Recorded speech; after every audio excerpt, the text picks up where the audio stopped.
வணக்கம் மாணவ செல்வங்களே, உட்காருங்க.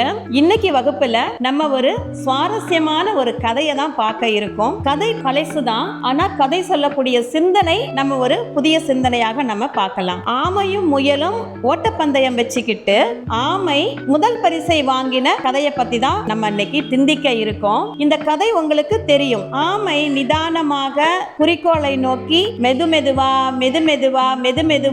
ஊர்ந்து போய் முதல் பரிசை வாங்கிக்கிச்சு. ஆனா வேகமாக ஓடக்கூடிய ஒரு உயிரினம் தான் முயல். ஏன் முயல் முதல் பரிசு வாங்கக்கூடிய வாய்ப்பை எதனால தவற விட்டுச்சு அப்படின்னு நம்ம என்னைக்காவது சிந்திச்சது உண்டா?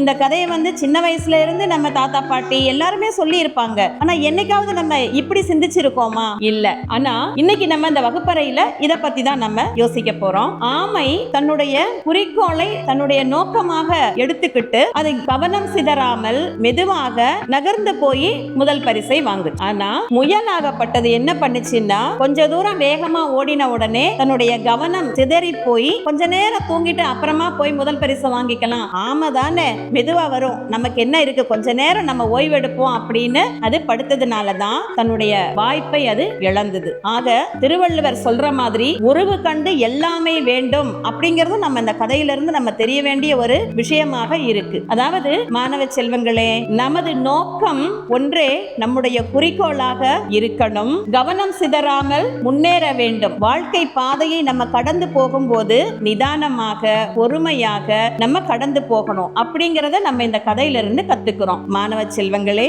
பாடங்களை பொறுமையோட நம்ம படிச்சு நிதானமாக நம்ம கத்துக்கிட்டு கவனம் சிதறாமல் மதிப்பெண்களை பெற்று வாழ்வில் உயர வேண்டியது உங்க கையில தான் இருக்கு அப்படிங்கறத இந்த கதை நமக்கு ரொம்ப அருமையா கற்றுத்தருகிறது. அகரம் படித்து சிகரம் தொடும் சிட்டுக்குருவியாய் மாறுங்கள், வானம் வசப்படும். நன்றி.